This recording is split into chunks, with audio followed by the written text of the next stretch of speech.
মধ্যপ্রাচ্য, ইরান ও ইসরায়েলের যুদ্ধের মঞ্চ হবে না জর্ডান, বাদশাহ আবদুল্লাহ।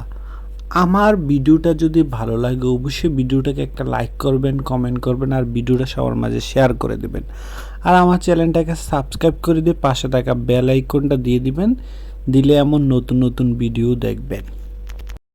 জর্ডানের বাদশাহ আবদুল্লাহ দ্বিতীয় বলেছেন তার দেশ কখনোই আঞ্চলিক যুদ্ধের মঞ্চে পরিণত হবে না।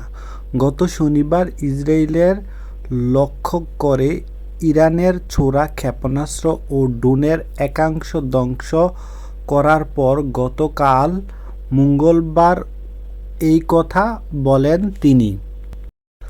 অন্য সব কিছুর আগে দেশের নিরাপত্তা ও সার্বভৌমত্ব অক্ষুণ্ণ রাখতে জর্ডান বদ্ধপরিকর বলে উল্লেখ করেন বাদশাহ।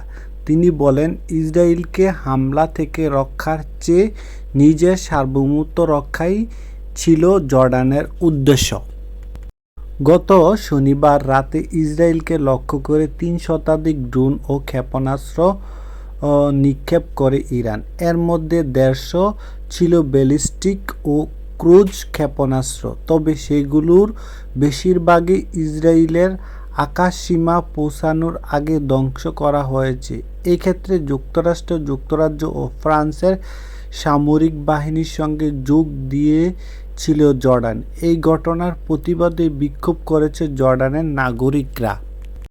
এই ঘটনা নিয়ে এর আগে গতকাল মঙ্গলবার জর্ডানের পররাষ্ট্রমন্ত্রী আয়মান ফাহাদি বলেন, ইরানের সঙ্গে উত্তেজনা বাড়ানোর মাধ্যমে গাজা থেকে বিশ্ববাসীর নজর সরিয়ে নেওয়ার চেষ্টা করেছে ইসরায়েলের প্রধানমন্ত্রী বেনিয়ামিন নেতানিয়াহু।